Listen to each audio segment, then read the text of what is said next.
El cine, sin importar si es documental o narrativo, suele partir de un texto escrito, un guión que debe convertirse en una serie de imágenes sucesivas con trama, personajes y a menudo diálogos.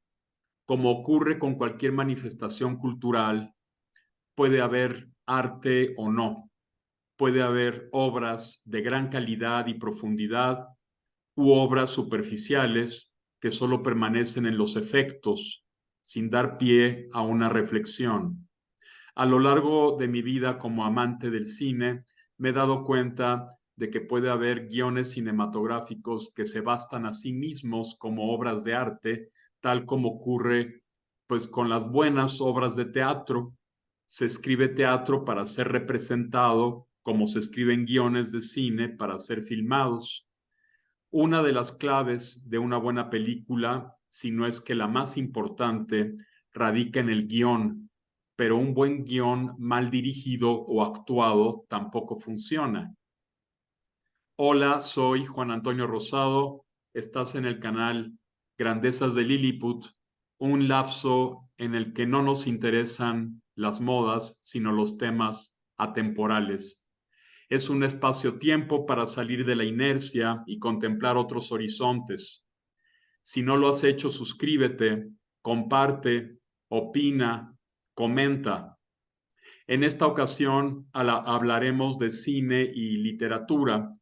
Muchos grandes escritores incursionaron en el guión cinematográfico, así como antes otros incursionaron en el teatro.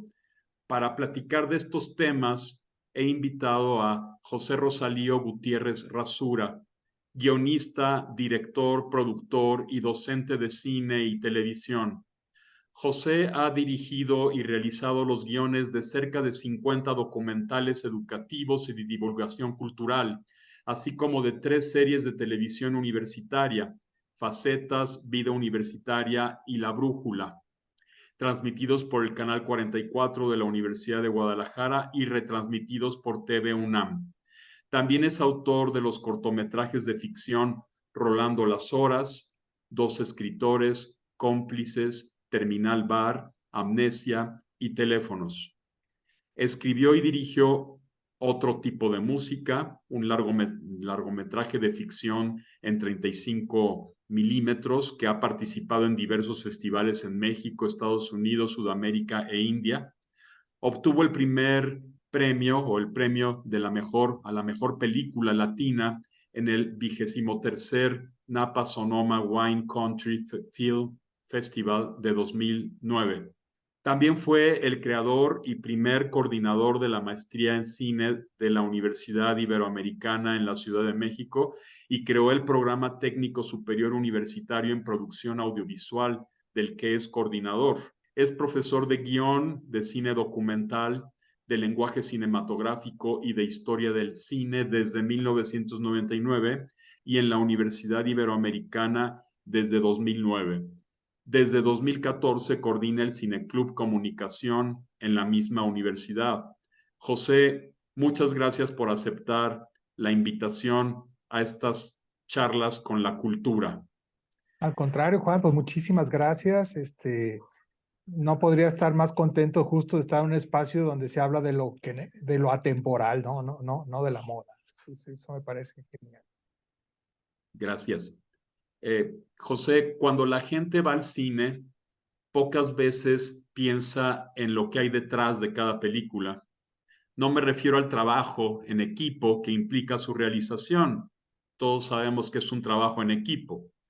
Me refiero concretamente al lenguaje cinematográfico, a veces muy técnico e incomprensible para muchos, con una gran cantidad de tecnicismos, pero es un lenguaje necesario para que el director tenga clara la manera en que la historia o la información debe llegar al público.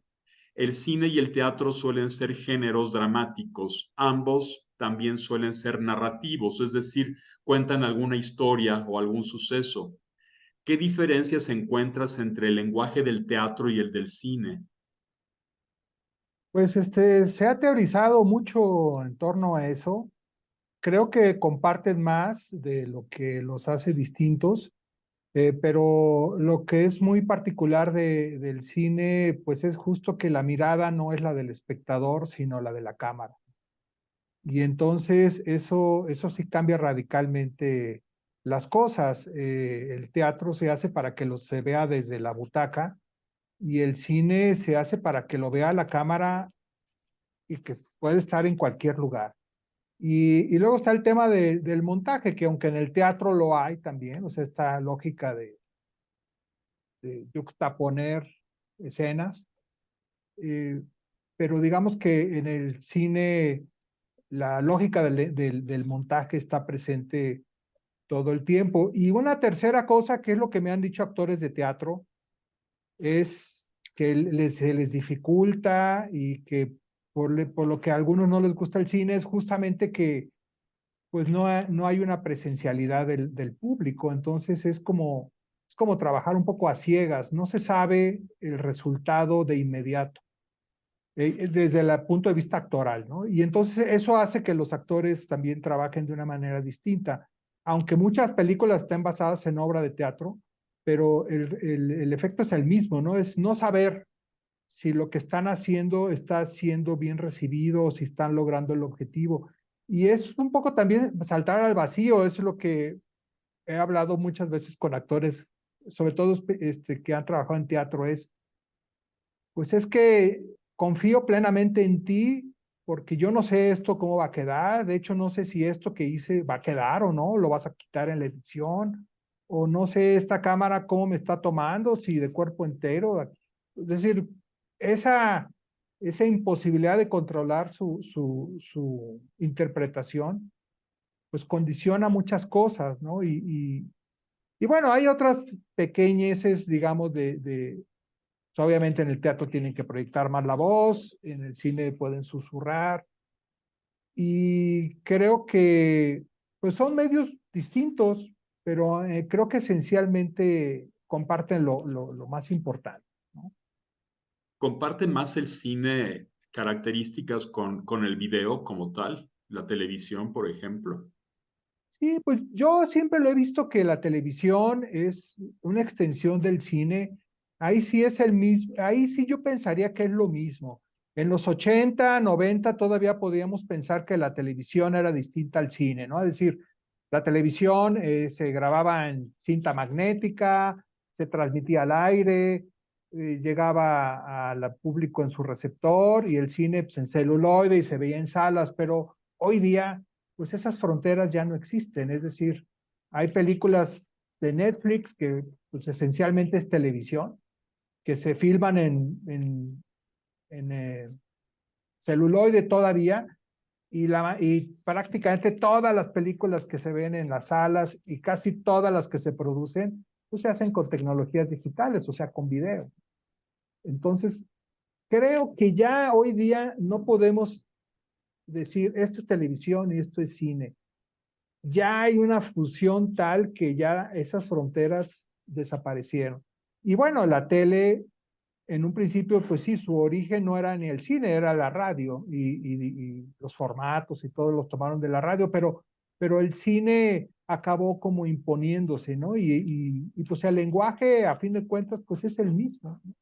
Inclusive la lógica de la serialidad, que es muy, aparentemente propia del cine, de la tele, pues eso, pues el cine lo hacía antes y bueno, claro, la literatura pues lo ha hecho siempre, ¿no? O por lo menos en el siglo XIX pues era lo habitual, ¿no?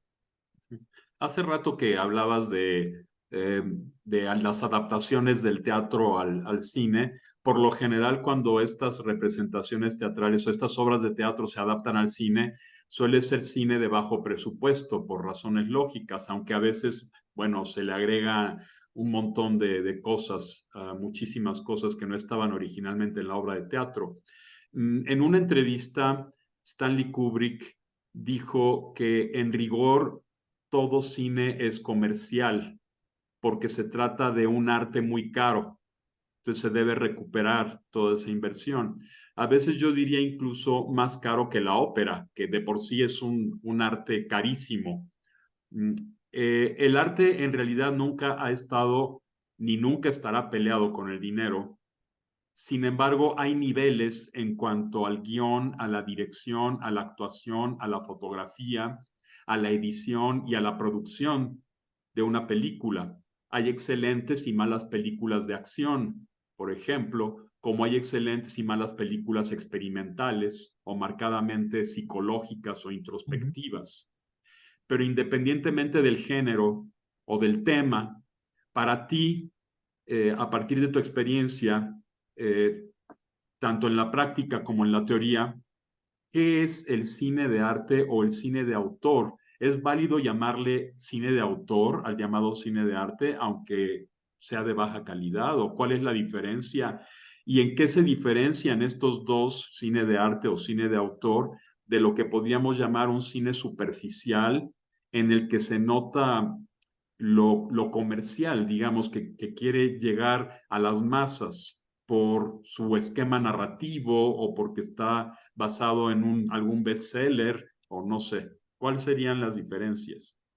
Pues yo diría que la diferencia, o sea, yo sí creo que podemos hablar de cine de autor, o sea, yo creo que sí podemos este, definirlo de esa manera, y cine de arte creo que también. Y creo que inclusive la audiencia, o el espectador convencional también, la etiqueta le sirve como para más o menos ver que, por dónde está. La diferencia principal creo que estaría en el grado de independencia en la toma de decisiones de los directores, que bueno, suelen ser quienes reciben el crédito del autor, ¿no? Porque son quienes toman las decisiones esenciales. Y creo que mientras más libre sea un director en tomar las decisiones, pues más autor será, porque hay muchas decisiones que se tienen que tomar independientemente del presupuesto, pero si el director las puede tomar y salirse con la suya, digamos, independientemente de que tenga que navegar por los entresijos de los bajos presupuestos o de los problemas propios de la filmación, con todo lo que eso implica en términos de acceso a lugares o con los actores, etcétera. Si alguien puede tomar decisiones y decir, la cámara va aquí, la cámara va allá, voy a cortar aquí o voy a cortar acá, este diálogo lo voy a cambiar, independientemente de si el guionista fuera otra persona, si opina lo mismo o no. Es decir, si alguien puede decidir en las partes creativas del proceso, pues creo que eso lo va haciendo cada vez más autoral. Y lo vemos, los cineastas más autorales suele ser gente que a veces decide hasta cómo es el diseño del cartel, ¿no? O inclusive decide estrategias de distribución. Y eso claro que impacta la obra, porque eso condiciona muchísimas cosas. Y, y muchas veces los directores, digamos, poco autorales, pues se prestan a que decidan por ellos, ¿no?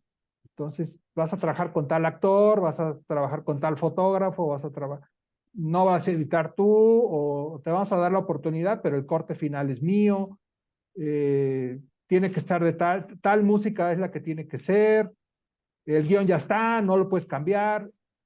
Eso cada vez se da menos, pero sigue existiendo. Y por eso hoy día, por ejemplo, las películas de grande presupuesto, de estas que comentabas de, de efectos y más de espectáculo que otra cosa, pues hay veces que son películas multimillonarias y las dirige gente que ni siquiera tiene tanta experiencia, pero es gente fácil pero que es inteligente, obviamente, pero que la puedes manipular de una manera más simple, ¿no? Y que se deja manipular.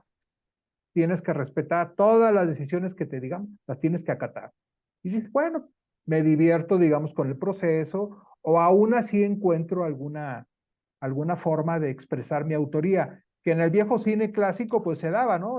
Por ejemplo, Hitchcock, que es de los grandes cineastas de la historia, pues él lidió mucho con esa cuestión de la industria y de hasta dónde podía llegar con sus decisiones. Y se salía con la suya solo en la medida de que sus películas se vendían, y ahí donde está el otro tema. Las películas venden, entonces le ceden un poquito más de De libertad. control, de libertad. Cuando ya dejan de vender es donde ya empieza a haber problemas. Pero creo que los grandes cineastas sobre todo previos a la nueva ola, vamos a decir, que es cuando el cine de autor detona, pues tuvieron que lidiar con eso y había directores que luego buscaban la manera de tener libertad. Por ejemplo, John Ford, que lo obligaban a, como a todos los cineastas de su época, a firmar, tiene que ser, por eso hacían guiones técnicos que firmaban, tiene que ser primero tal toma, luego tal plano, luego tal y tal y tal, y no puedes cambiar. Pero él hacía lo posible por echar a perder los emplazamientos de cámara, por ejemplo, que no le gustaban. Y en cambio los que sí le gustaban, eso los protegía mucho, para que a la hora de editar, que él no iba a estar ahí, pues el editor no tuviera más remedio que elegir. Bueno, pero creo que sí podemos hablar de autoría, definitivamente, y más hoy, y más en un país como México, por ejemplo, Ujú.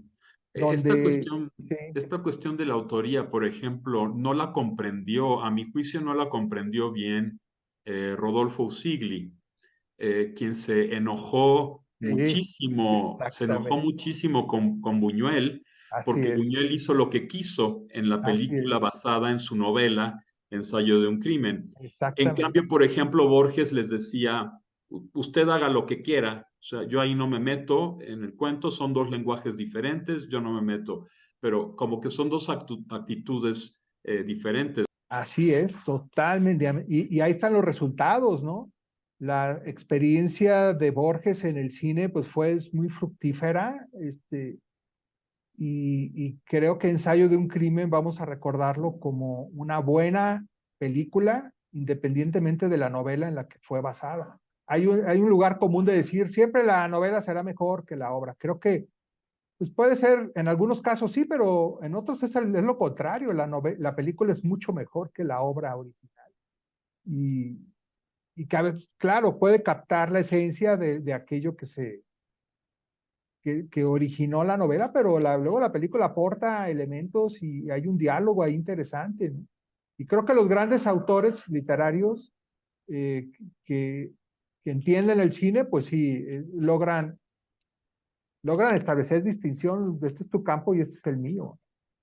Un caso interesante es el de Anthony Burgess, el autor de La Naranja Mecánica, ¿Sí? quien también se molestó un poco con Kubrick porque Kubrick le cambió el desenlace, le cambió el final, porque Kubrick finalmente se basó en la edición estadounidense, no se basó en la edición inglesa de la novela, ¿verdad? Pero desde el punto de vista narrativo y también el mismo desenlace, a mí, en lo personal, me parece superior la película que Sí, la novela. No sé así a es. ti. Totalmente de acuerdo, sí, sin lugar a dudas. Es muy superior. Y, y, y creo que le hace favor, o sea, ahí es donde los cineastas le hacen favor a los autores, ¿no? Es decir, que es a veces algo que los autores no acaban reconociendo, o sea, luego se vuelven famosas obras literarias, pues gracias a la película. Y la película luego aporta elementos que en lo mejor el autor no había considerado y claro, pues son lenguajes también diferentes, hay muchas cosas que obviamente la novela no puede crear y que el cine sí. Y creo que muchas veces se enojan porque quisieran una adaptación al pie de la letra. Y eso pues es imposible, eso sí no hay manera de que se dé. Si en un cuento no se puede, pues en una novela está todavía más difícil.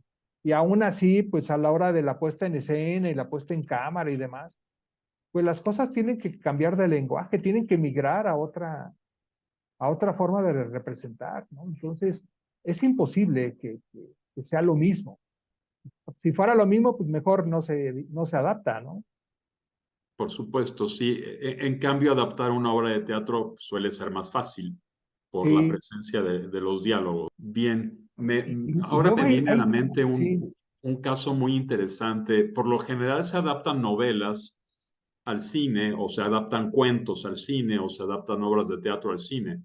Pero obviamente también hay muchas películas que surgieron a partir de un guión expresamente escrito para hacer una película. Y hay un caso interesante, no sé si conozcas otros, el de El último tango en París, ujú, que pues fue un guión pero yo por ahí tengo la novela basada en el guión cinematográfico. O sea, del guión cinematográfico surgió la novela. Fue al Sí, pues revés, es el proceso inverso. este proceso tiene tanto éxito que entonces se le pide. Aquí en México hay un caso parecido de Sergio Tobar.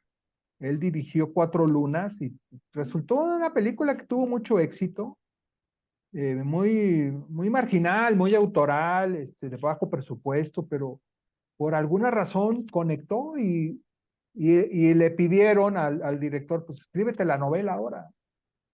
Y pues, él la escribió y ahí se publicó y todo, como para seguir cultivando pues un relato que ya había tenido un éxito, ¿no? Claro. ¿Con qué dificultades te has topado al realizar documentales, José? Háblanos de tu trayectoria en el séptimo arte y de las dificultades en México para acceder a este campo. Estamos pues ya en 2024. ¿Han cambiado las cosas en el país para bien o para mal? ¿Tú cómo qué piensas? Yo lo que creo es que pues, vivimos en una época todavía dorada de la producción. Creo que fue el año 2020 o 21 por ahí, no tengo la fecha precisa, pero en la que la producción alcanzó los niveles que hubo en los años de la época de oro del cine mexicano, ¿no? Que fue es una época de gran producción, de gran presencia del cine mexicano en todo el mundo. Y poco a poco decayendo, hasta que en los 80 prácticamente se filmaban 3 o 4 largometrajes al año y luego se repuntó aquello muy bien. La labor del INCINE, por ejemplo, con todo lo que se le pueda criticar, pero pues fue un gran impulsor de obras autorales sobre todo. Lo que yo veo hoy día, aparte de que estos fondos pues siempre están tambaleándose por lo menos en los últimos años, también hay una especie de pugna muy curiosa, me parece, ¿no?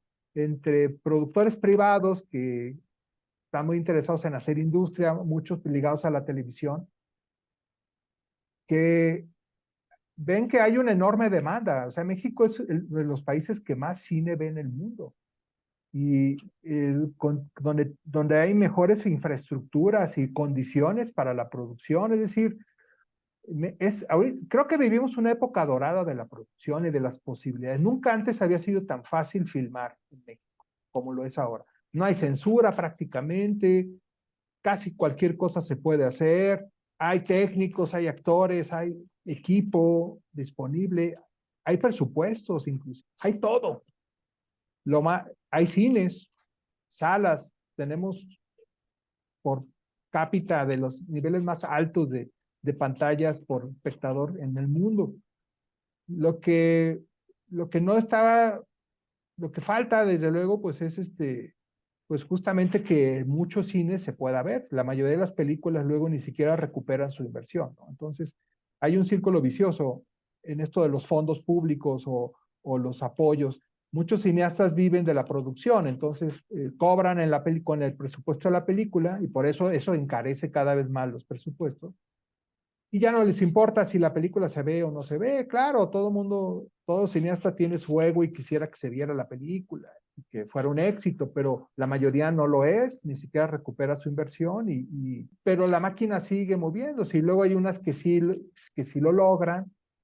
Y, y lo que yo veo es que hay un enorme interés todavía por el cine de parte de mucha gente, tanto espectadores que quieren ver películas como de gente que la quiere hacer. Entonces cada vez vemos más jóvenes, por ejemplo, interesados en hacer películas y cada año van saliendo óperas primas. Y México, por otro lado, es un país de óperas primas, ¿no? Es decir, cineastas que filman uno largometraje, dos, y ya dejan de filmar.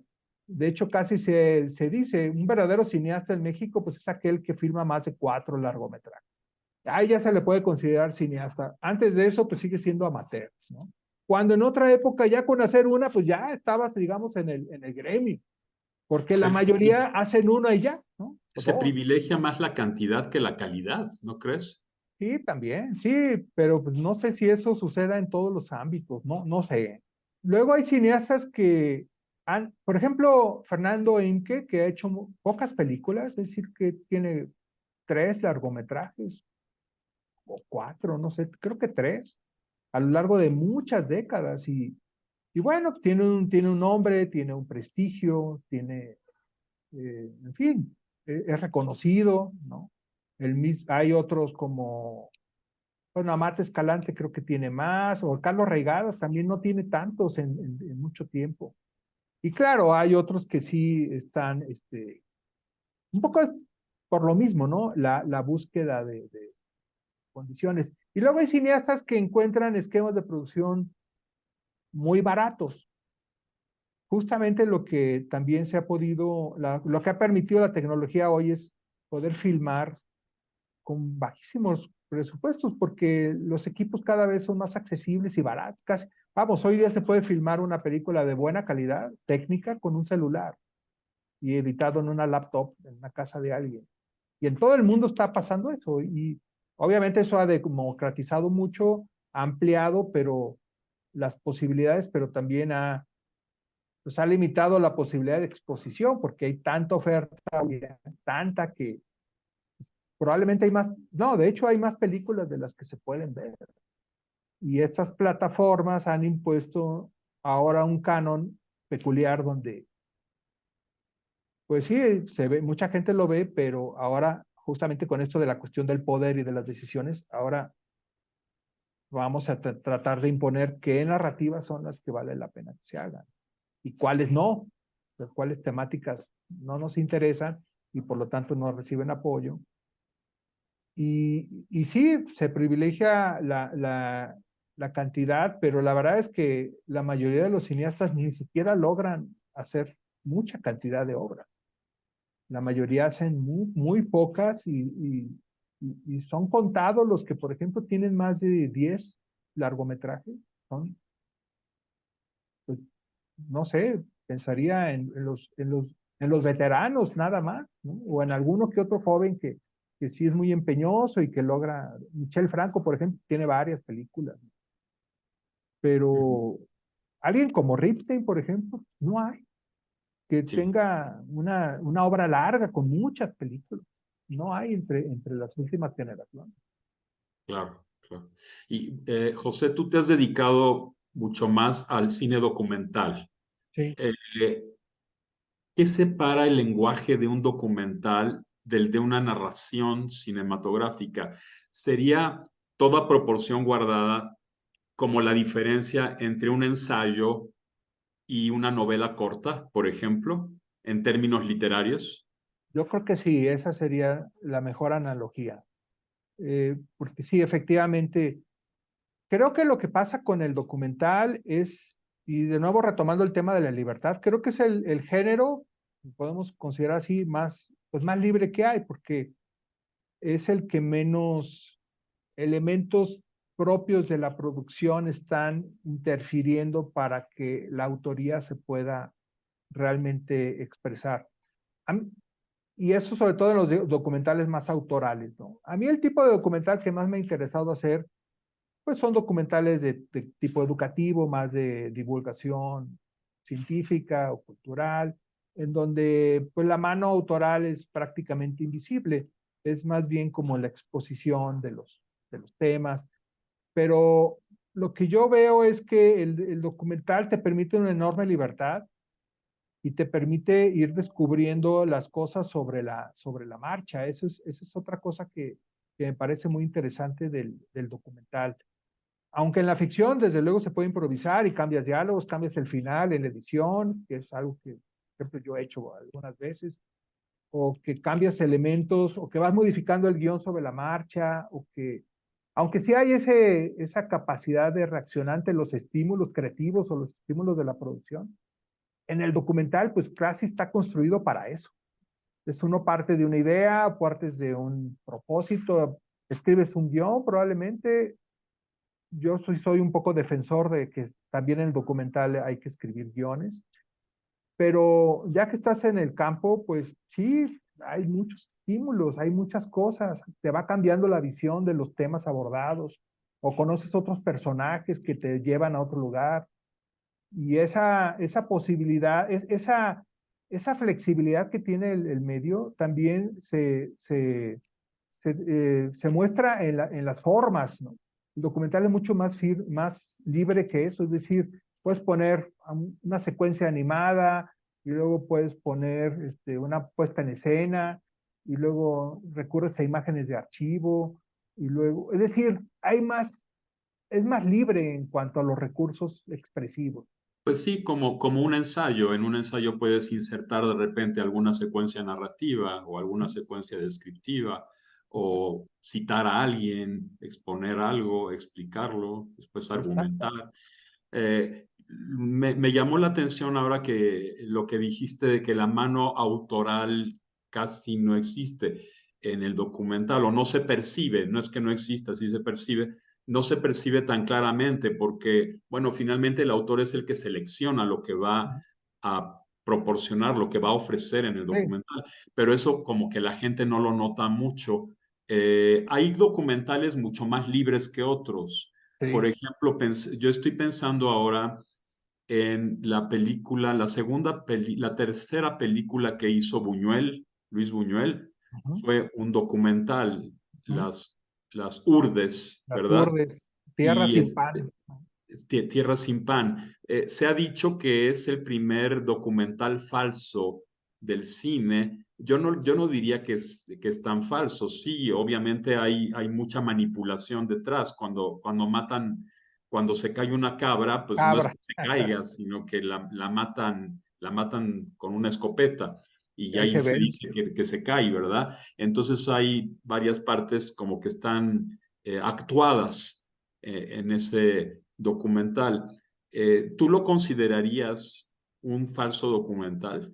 No, para nada. Creo que la idea del falso documental, creo yo que no existe, porque creo que el gran problema del documental es que hay como dos ideas que no parecen encontrar con que se unan, ¿no? Una es una idea de los cineastas que hacen películas documentales y otra es una idea como idílica a veces desde la academia o de la teoría. Entonces, y a veces también en las instancias comerciales, ¿no? El documental tiene que ser, no puede haber manipulación, tiene que ser espontáneo, el objetivo, etcétera, etcétera. Pero pues eso es imposible, ninguna película lo ha logrado así.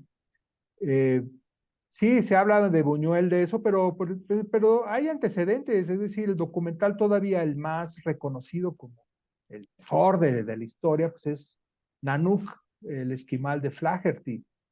Y está lleno de todos estos, y es anterior a la de Buñuel, y está lleno de todos esos recursos, ¿no? Así como la cabra de Buñuel, pues acá es el iglú, la familia entra en un iglú para refugiarse en una tormenta de nieve y se empiezan a quitar la ropa y se ponen las pieles. Bueno, pero era un iglú enorme, partido a la mitad, entonces estaban a la intemperie porque adentro no se podía filmar porque no había luz. Entonces, o la familia, pues no es familia, no estaban emparentados, era simplemente la gente de ahí. Y es una película interesante porque cuando Flaherty la filmó dos veces. Primero la filmó y era como una serie de aspectos de la vida de los inuits en el norte de Canadá. Pero se le quemó porque antes era el material de nitrato de plata que era muy peligroso, entonces con cualquier chispa se encendía y era dificilísimo de apagar, por eso hubo tantos cines en la historia que se quemaron por ese material. Y su esposa, que luego se convirtió en casi una coautora, pues lo convenció, pues es que ahora fílmala, pero cuenta una historia. Y sí, ahí entonces incorpora elementos narrativos a ese pietaje que antes estaba inconexo, que más o menos refería a las actividades de esta comunidad, pero a ella contó la historia de este individuo, su familia y su lucha por la supervivencia, la, pero, por ejemplo, ellos ya cazaban con rifle y, y Nanook convenció al personaje de que cazaran con arpones y con lanzas. Entonces tuvieron que aprender a cazar como lo hacían sus abuelos. Y eso por poco provoca que la lancha en donde iban se cayera y pudieran morir, etcétera. Es decir, es una construcción de principio a fin. Y lo sabemos porque el mismo Flaherty escribió un ensayo que dice cómo filmé Nanook. Y ahí expone todos sus trucos, ¿no? Y al final dice, bueno, a veces para contar la verdad hay que mentir. Y creo que ese parece ser el dicho de buena parte de los documentales. La mayoría de los buenos documentales, de los más reconocidos, pues son eso, producto del trucaje, de la intervención, porque digamos que es imposible obtener algo de manera espontánea, sin incidir. Y luego también hay un problema, es decir, desde que tú encuadras, pues ya estás eligiendo algo, entonces ya no es la realidad. La película esta de la fórmula secreta, la que es el texto de Juan Rulfo, se burla un poco de eso porque está un paisaje y entra a cuadro un indígena que mira la cámara y la cámara lo saca de cuadro y luego vuelve a entrar. Y luego vuelve a entrar y el texto de Rulfo dice, pues, ¿por qué dirán ustedes que por qué soy tan insistente y en fin, va haciendo una reflexión. Pues el documental, pues eso es, hay veces que se quita lo que no se quiere ver, pero luego hay veces que la realidad entra. O sea, yo creo que la palabra falso documental no existe, yo creo que no existe. O es documental o es francamente una ficción, ¿no? Porque Por siempre habrá... ejemplo, por ejemplo, Selig de Woody Sí, Allen. exactamente, Selig de Woody Allen tiene el formato de un documental. así es, No es así es. una película narrativa, no está contando una historia, sino más bien es un documental. ¿A eso sí lo podrías considerar falso documental o de plano es otro tipo de ficción? ¿Cómo lo clasificarías? Yo diría que es una ficción que recurre a estrategias narrativas propias del documental o del noticiero, porque a fin de cuentas, pues todo pues es una ficción, igual que el antecedente de eso, pues es el Ciudadano Kane, cuando Orson Welles al inicio hace un falso reportaje, ¿no? Que está todo actuado, obviamente, pero la cámara se mueve, se va de foco, como está ahí el mismo Orson Welles, el personaje supuestamente anciano y un reportero como que se sube a la reja para filmarlo a escondidas, pero la cámara es imprecisa, como sugiriendo que es una cámara real. Como que el documental ha planteado una serie de recursos que luego se han retomado y eso da apariencia de real o apariencia de, de espontaneidad. Pues Como sí la lo podemos, entrevista, ¿no? Es uno de como los la recursos. entrevista, Ujú. exactamente. Que el mismo Woody Allen tiene maridos y esposas, ¿no? Los están entrevistando y van narrando la historia, ¿no? Y yo siempre creí que no sé qué, pero y luego ya vemos como si fuera sí, un documental falso. Ah, y luego hay veces que la gente se engaña, ¿no? Como The Spinal Tap, que era esta película sobre una supuesta banda de rock, y luego, caray, ¿qué banda es esa, no? Porque no tuvo tanto éxito, pero sí se vio. No, pues no existe, es una ficción, pero está hecha como si fuera un documental, con entrevistas, con imágenes de concierto, etcétera, ¿no? Pero que pues todo es una construcción, ¿no? O este documental falso también que hizo uno de los miembros de Monty Python sobre los Beatles, que no son los Exactamente. Beatles, Es, son los Ruttles, me parece. así es, No así sé es. si lo conozcas, que es un Sí, sí, documental sí. cómico, que es una parodia. Es Finalmente una es parodia, una sí. parodia. Sí, sí, Ujú, sí, sí, sí. ujú. Y yo lo que veo a veces en las escuelas es cuando un estudiante no se anima a incidir en la realidad, a llevar la cámara, entonces dice, pues voy a hacer un falso documental. Entonces ya tengo más o menos una investigación de una temática, etcétera, pero entonces pongo actores que dicen que son, pero dices, bueno, está bien, o sea, el camino del arte tiene muchas posibilidades, pero en el fondo es que no te animas a ir a entrevistar a una persona real, todo lo que eso implica de riesgo, de dificultad, y en cambio si lo actúas, pues entonces está más fácil, ¿no? Pero sí, hay muchos ejemplos así. Hay otra que se me va el título, pero que era sobre una invasión a Londres, ¿no? Y entonces estaba como, pues plantea eso de que los rusos ya estaban apuntando los misiles y tú lo ves y dices, ah, caray, bueno, pues sí, se ve muy real eso, ¿no? Sí te la crees, ¿no? Está tan bien hecho el truco que, y entrevistan expertos y toda la cosa. Ujú. Y José, ¿qué autores mexicanos de cine documental te parecen más propositivos? Yo diría que Nicolás Echevarría es el número uno. Ujú. Me parece que es un autor atípico. Él empieza haciendo cine experimental, él, películas de Super 8, y poco a poco va descubriendo, empieza luego a hacer películas indigenistas, pero, pero haciéndolas no con una mirada antropológica, sino con una mirada poética. Y creo que le dio un giro a aquello, ¿no? No es solo ver, bueno, los mazaguas son así, esa es su ceremonia, etcétera.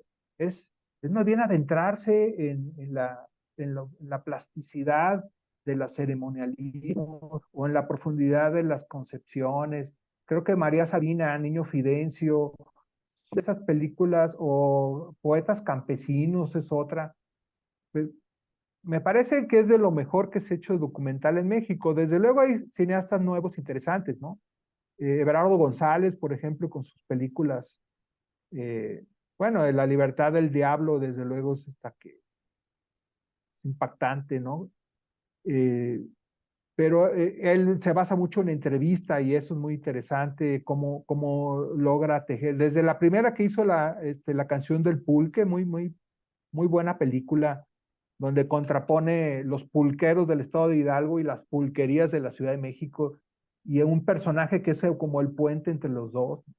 Me gusta mucho Tatiana Hueso, creo que de las grandes propuestas del documental, sobre todo La Tempestad, que es una gran película, y es una película rara en ese sentido de lo que hablamos del falso documental, porque uno ve la película y si le preguntas, y si alguien, le preguntas luego a alguien de qué trata, te va a decir algo que no se ve.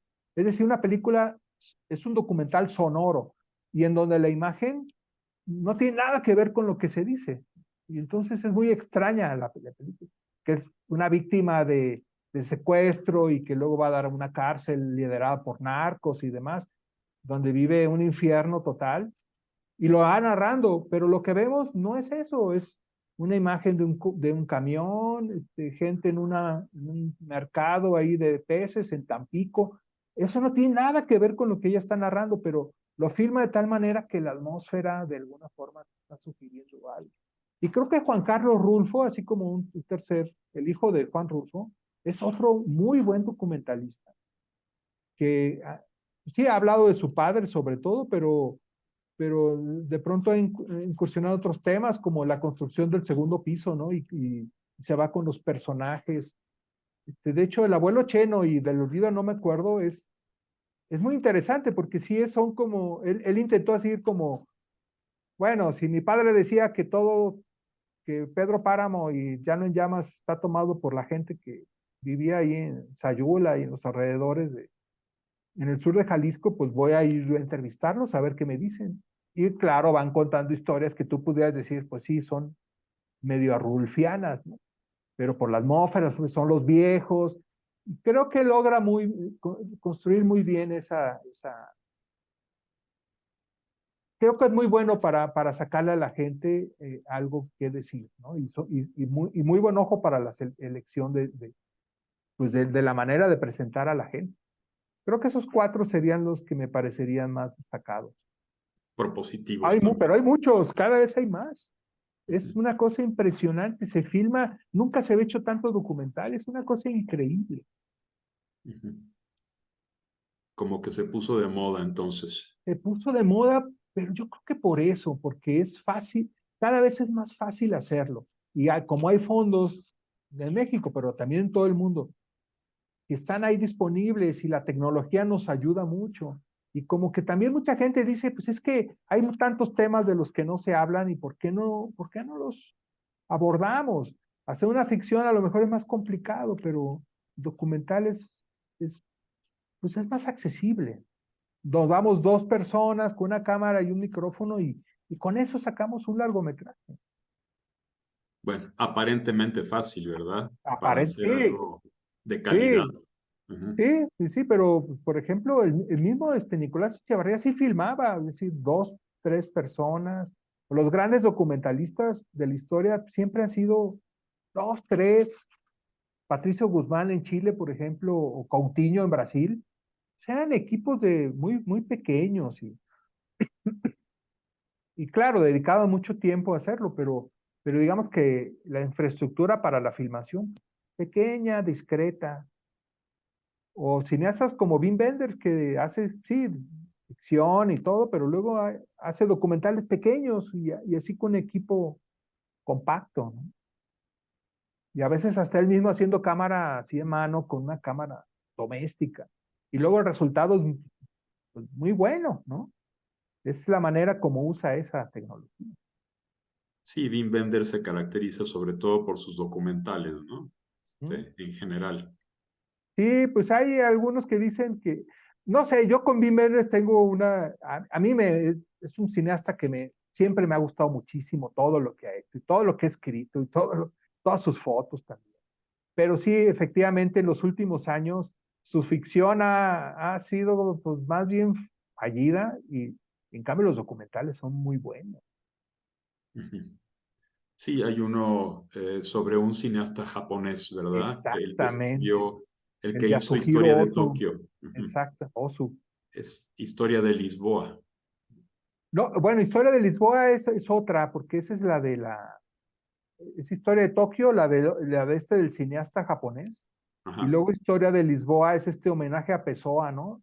Que también es un homenaje a un sonidista real, que es este Vasco Pimentel, que es un pues, sonidista, y como que lo vio y pues de ahí voy a sacar la historia del sonidista que va a Lisboa a hacer la banda sonora que acompañaría a una serie de imágenes que filmó otro cineasta, esa es la ficción, ¿no? Pero es todo un homenaje a Pessoa y lo están leyendo todo el tiempo. Y ese es Y de Wim Wenders, ese es de Wim por Wenders, supuesto. Ujú. pero él también hizo la historia de Tokio, que es tras los pasos de Osu, ¿no? Entonces, como decir, bueno, Osu, ¿qué hay de él hoy día? Y entonces, con esa premisa se lanza a filmar.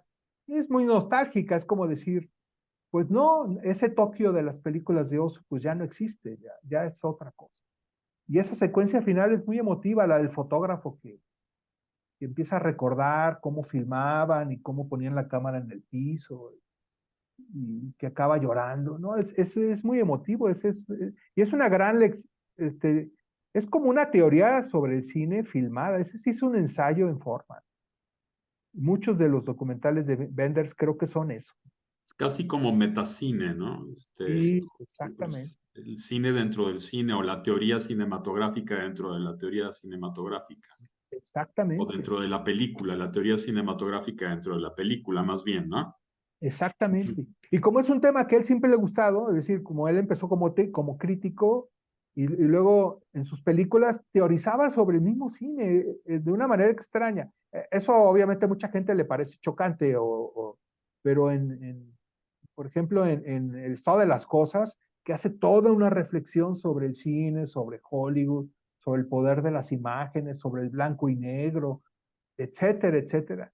Y un poco como reacción a su experiencia en Hollywood. Entonces es como lo que yo viví en Hollywood, pues, pues no es lo que yo hubiera querido vivir en Hollywood, pero yo me doy cuenta que no soy un cineasta estadounidense, yo soy un europeo que voy a ser recibido allá como un fuereño con ideas raras, que no entiende el sistema, y de eso va la película, entonces va reflexionando sobre eso.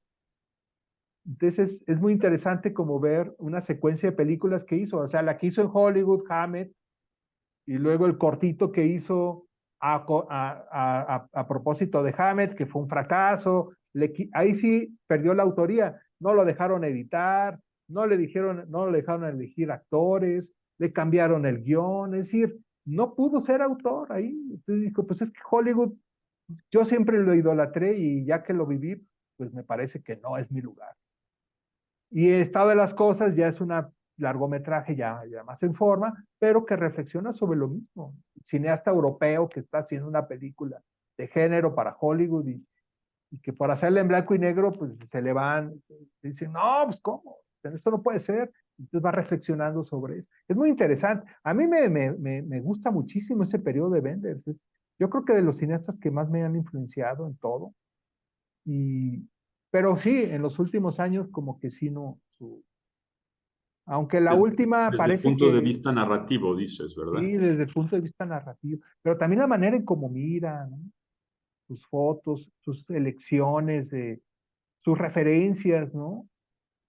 Porque pues es un cineasta que en donde se nota, entonces, que ha escuchado mucho, ha visto mucho, ha leído mucho, ha pensado mucho. De hecho, estudió filosofía y creo que eso se nota en sus películas. Otro cineasta que también ha hecho documentales, además de películas de ficción, pero muy politizadas en general, muy buenas, algunas de ellas, como Salvador, por ejemplo, es Oliver Stone. Sí, exactamente. Ujú. Sí, pues él ha entrado también a eso. Sí, efectivamente él tiene como un punto de vista muy definido, ¿no? Porque hizo esa, pero ¿qué otro documental tiene? Yo solo recuerdo ese. ¿Cuál? O sea, Oliver Stone, ¿qué documentales tiene? Ahí sí no.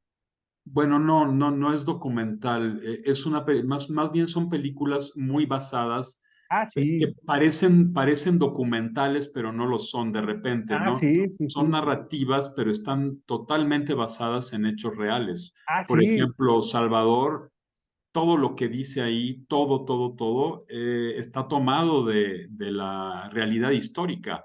No hay Ujú, nada de ficción ujú. propiamente. Digamos que lo que hace es ficcionalizar la realidad histórica.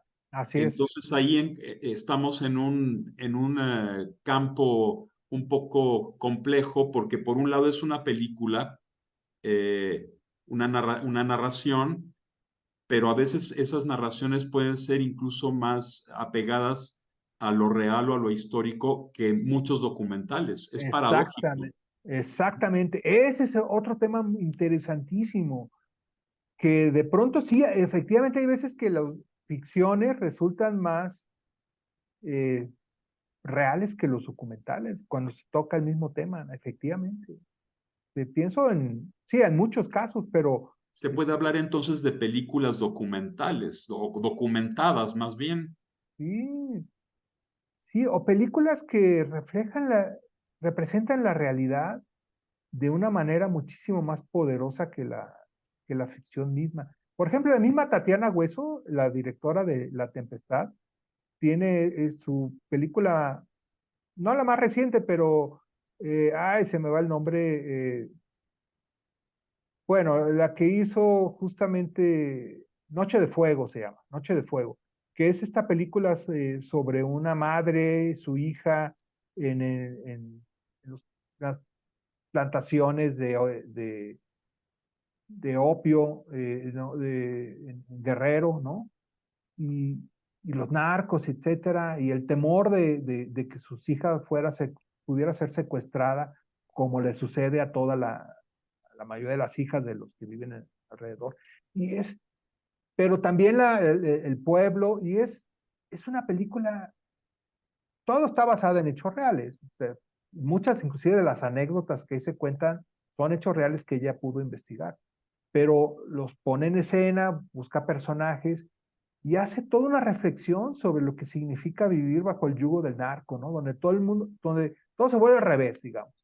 Entonces el maestro de escuela que acaba siendo como una especie de medio héroe y dice, pues es que todo está al revés, ¿qué vamos a hacer? Porque de hecho él agarra un mesabanco y lo pone al revés.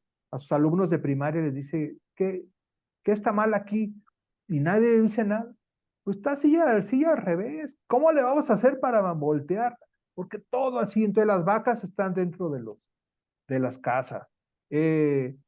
Los ataúdes sirven para salvar la vida y no para los muertos, que así es como esconde la mamá a su hija. Cada que llega el narco, métete a la fosa y te tapo como si fuera un muerto. Eh, todo está, el- los, los, los militares salen huyendo cuando llegan los narcos, por ejemplo. O sea, todo no funciona. Entonces, de eso trata la película. Y creo que es eso, en términos de crítica sobre la realidad, muchísimo más poderosa que los documentales que ella ha hecho. Sí, Creo que sí. la ficción tiene esa cosa que habla, que nos permite decir más cosas. Trata de rescatar ciertas esencias, ¿no? Que a veces Exactamente, se ocultan en la realidad. exactamente, Muy exactamente. bien. Muy bien, José. Pues te agradezco mucho que hayas estado aquí en No, esta plática, que hayas al contrario. aceptado la invitación por esta plática tan interesante. Eh, y bueno, a ustedes, pues gracias por mirarnos, gracias por escucharnos y pongan sus comentarios, sus opiniones, preguntas, todo lo que quieran. Compartan el video, suscríbanse y pues nos veremos a la próxima. Muchas gracias de nuevo, José. Gracias a Al ustedes. contrario, gracias, gracias. Hasta Hasta luego. luego.